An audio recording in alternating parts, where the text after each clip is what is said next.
Warm welcome to all of you.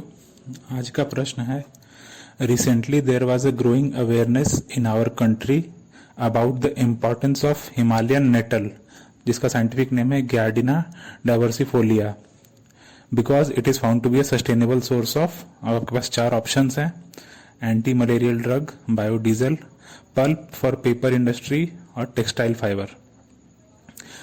ऐसे प्रश्न जो हैं बेसिकली थोड़ा मुश्किल हो जाता है एग्जामिनेशन हॉल में सॉल्व करना। या तो ऐसे क्वेश्चन आपको टोटली आएंगे या तो बिल्कुल ही नहीं आएगा। ये क्वेश्चन, ये न्यूज़ था बेसिकली पीआईबी के साइट पे भी ये अवेलेबल था। ये 2017-18 के आसपास ये न्यूज़ में था। इस जो हिमालयन नेटल है इसका यूज़ किया जाता है टेक्सटाइल फाइबर बनाने में। अब इसका थोड़ा सा एक्सप्लेनेशन पार्ट हम लोग देखते हैं। हिमालयन नेटल नाम से पता चल रहा है कि हिमालयन रीजन में पाया जाता है। तो हिमालयन रीजन क्या क्या हो गया? हमारा हिमाचल प्रदेश हो गया, उत्तराखंड हो गया, फिर नेपाल वाला एरिया हो गया। इधर जो है ये बहुत ही ज़्यादा अमाउंट में पाया जाता है। ये क्या है? ये पेरेनियल हर्बेशियस श्रब है। पेरेनियल का मतलब कि ये साल दर साल ये हम रेगुलरली ग्रो करता रहता है। इसका एक जो लाइफ स्पैन है बेसिकली 2 साल से ज़्यादा होगा। क्योंकि ये श्रब है तो इसका हाइट ज़्यादा से ज़्यादा 1 से 2 मीटर तक ही होता है, इससे ज़्यादा नहीं होता है। जो नीचे आप लोग फोटो देख रहे हैं, फोटो में क्या है?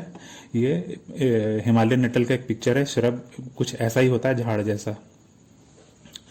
अब इसकी प्रॉपर्टीज हैं कुछ इंटरेस्टिंग। ये बहुत ही फ्लेक्सिबल होता है और एक टर्म है टेनासिटी। तो हिमालयन नेटल का जो है हाई टेनासिटी है। टेनासिटी का मतलब क्या है कि अगर इससे अगर फाइबर हम लोग निकाल रहे हैं तो उसका ग्रिप हम बहुत अच्छा होगा। तो इन प्रॉपर्टीज के वजह से इससे कपड़े बनाए जाते हैं, बैग्स बनाए जाते हैं, रोप बनाया जाता है। जैसे आप नीचे एक फोटो देख रहे हैं, जो टोपी बना हुआ है ये हिमालयन नेटल से ही बना हुआ एक टोपी है। एक इंटरेस्टिंग बात यह है कि हिमालयन नेटल से जो भी फाइबर निकलेगा और उससे फिर जो भी टेक्सटाइल्स का प्रोडक्शन होगा तो ये बायोडिग्रेडेबल होगा। तो इसका फायदा क्या है कि जो हम लोग ऑलरेडी पोल्यूशन बहुत ज़्यादा हो रहा है उसमें कुछ कंट्रोल हो पाएगा। मोस्टली हम लोग क्या जूट का यूटिलाइजेशन करते हैं टेक्सटाइल बनाने में, लेकिन जो मिनिस्ट्री ऑफ टेक्सटाइल है उसने कुछ और रिसोर्सेज को भी एग्री किया है, प्रमोट कर रहे हैं फॉर प्रोडक्शन ऑफ टेक्सटाइल। क्या क्या? बनाना का यूज़ हो रहा है, बैम्बू को उन लोग प्रमोट कर रहे हैं, फिर हेम्प को उन लोग प्रमोट कर रहे हैं। अब क्योंकि बनाना एक बहुत ही फेवरेट टॉपिक रहा है यूपीएससी का, तो एक इंटरेस्टिंग फैक्ट देखते हैं। एबेका करके एक प्लांट स्पीशीज है बनाना का, जो कि ग्रो करता है जनरली फिलीपींस, इक्वाडोर और कोस्टा रिका में। एबेका से फाइबर बनाया जा रहा है जिसको कि हम लोग मनीला हेम्प के नाम से भी बोलते हैं। एबेका का साइंटिफिक नेम क्या है? म्यूसा टेक्सटाइलिस। हम लोग अब दूसरे ऑप्शन पे आते हैं। दूसरे ऑप्शन में चर्चा हुई है एंटी मलेरियल ड्रग्स की। तो बेसिकली 2 ड्रग बहुत ही पॉपुलर हैं मलेरिया के अगेंस्ट। एक तो है क्विनीन और दूसरा है आर्टेमिसिनिन। आर्टेमिसिनिन आपने पढ़ा होगा क्योंकि 2015 में जो नोबेल प्राइज मिला था वो इसी ड्रग के लिए मिला था। सिनकोना करके एक पेड़ है, एक स्पीशीज है प्लांट का, जिसके बार्क से क्विनीन का हम लोग प्रोडक्शन करते हैं। जो आप लोग नीचे देख रहे हैं इसी को बार्क बोलते हैं। बार्क क्या? बेसिकली पेड़ का जो बाहर का छाल होता है उसको बार्क बोलते हैं। तो सिनकोना से हम लोग क्विनीन प्रोड्यूस करते हैं। तो ये क्विनीन और आर्टेमिसिनिन एंटी मलेरियल मेडिकेशन के लिए यूज होता है। थर्ड ऑप्शन को कंसिडर करते हैं। इसमें बायोडीजल की चर्चा हुई थी। तो बेसिकली फॉसिल फ्यूल्स का बहुत ही ज़्यादा यूटिलाइजेशन हो रहा है। इंडस्ट्रीज हो चाहे ऑटोमोबाइल्स हो, बहुत ही ज़्यादा उन लोग यूटिलाइज कर रहे हैं फॉसिल फ्यूल्स को। इस वजह से पोल्यूशन बहुत बढ़ा है, क्लाइमेट चेंज बहुत ज़्यादा हो रहा है। तो हम लोग अल्टरनेटिव्स ढूंढ रहे हैं ताकि फॉसिल फ्यूल का यूज़ जो है कम हो पाए। इसलिए बायोडीजल का जो यूज़ है बेसिकली पिछले कुछ 20 साल 30 साल में काफ़ी इसका जो है इस पर रिसर्च भी हुआ है और काफ़ी इसको इंक्लूड किया जा रहा है ताकि ऑटोमोबाइल्स और इंडस्ट्री सेक्टर में इसको यूज़ कर पाएं। बायोडीजल का फायदा क्या है, ये रिन्यूएबल होगा, इस वजह से हम लोग इसको बार बार हम लोग इस एनर्जी सोर्स को यूज कर पाएंगे। होता क्या है कि एनिमल फैट या वेजिटेबल ऑयल को अगर अल्कोहल के साथ रिएक्ट किया जाए तो ईस्टर का फॉर्मेशन होता है। इस प्रोसेस को हम लोग ट्रांस एस्टरिफिकेशन बोलते हैं।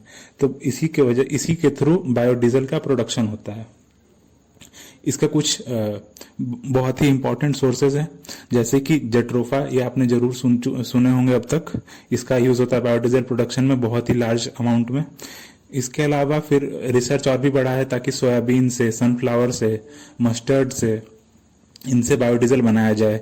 फिर वेजिटेबल ऑयल का जो वेस्ट जो हमारे पास जनरेट होता है उससे भी बायोडीजल बनाया जा रहा है। रिसेंटली एल्गी को भी यूज करके बायोडीजल बनाया जा रहा है। लास्टली हम लोग तीसरे ऑप्शन पे आते हैं जो कि है पेपर एंड पल्प इंडस्ट्री। अब देखिए, जो पेड़ हैं, ट्रीज हैं, इनसे वुड कलेक्ट होता है, इनको डीबार्क किया जाता है यानी कि ऊपर का छाल हटाया जाता है। फिर इसके बाद इनको छोटे छोटे टुकड़ों में काट दिया जाता है चिपर के थ्रू। फिर इसके बाद इसको थर्मोकेमिकल रिफाइनरी में डाला जाता है।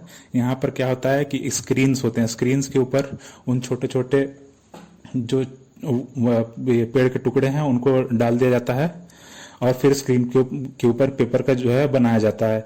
यहाँ पर ऐसा भी हो सकता है कि ब्लीचिंग किया जाए ताकि जो कलर है वो थोड़ा इम्प्रूव हो पाए। उसके बाद पेपर मशीन, मेकिंग मशीन के थ्रू न्यूज़पेपर बन सकता है या फिर और भी तरह तरह के पेपर्स बन सकते हैं। पेपर यूटिलाइज होने के बाद क्या होता है कि इनको वापस कलेक्ट किया जाता है। कलेक्ट करने के बाद इनको डी इंक करके, यानी कि जो इंक है उसके ऊपर उसको रिमूव किया जाता है। उसके बाद उसकी सफाई करके, क्लीन करके वापस से फाइन स्क्रीनिंग की जाती है और फिर उसको वापस से रिसाइकल्ड पल्प के साथ मिक्स किया जाता है और वापस उससे हम लोग फिर पेपर का प्रोडक्शन जो है कर सकते हैं। रिसेंटली क्या हुआ है कि क्योंकि वुड का बहुत ज़्यादा यूज है पेपर प्रोडक्शन के लिए, जिस वजह से बहुत ही ज़्यादा डिफॉरेस्टेशन हो रहा है, तो हम लोग क्या है ऑल्टरनेटिव्स ढूंढ रहे हैं ताकि इसकी जगह कुछ और हम लोग यूज़ कर पाएं। तो कॉटन से भी पेपर बनाया जा रहा है। कॉटन कहने का मतलब कि जैसे हम लोग जो कपड़ा पहनते हैं उसमें से कॉटन निकाल करके, एक्सट्रैक्ट करके फिर उससे पेपर बनाया जा रहा है। फिर जो एग्रीकल्चरल रेसिड्यू है जैसे कि व्हीट स्ट्रॉ हो गया, राइस स्ट्रॉ हो गया, तो उस भूसे से जो है उससे भी पेपर बनाया जा रहा है। तो वुड के ऑल्टरनेटिव्स के लिए हम लोग काफ़ी चीज़ों पे रिसर्च कर रहे हैं। आप लोगों के लिए कुछ होमवर्क है। सबसे पहला ये आप लोग ये बताएंगे कि पार्थेनोकार्पी क्या होता है और इसका क्या यूटिलाइजेशन है। हिंट के लिए मैं आपको बता देता हूं कि जो बनाना सीडलेस होता है इस प्रोसेस के वजह से होता है। दूसरा है आपके पास कि आपको बताना है कि मलेरिया किस वजह से होता है। और लास्टली आपको ये बताना है कि काइल लून करके एक इंसान था, ये कौन थे, इनका क्या इंपॉर्टेंस है। ठीक है, थैंक यू फॉर लिसनिंग। आप लोग अच्छे से पढ़ाई करते रहिए। चलिए, बाय बाय।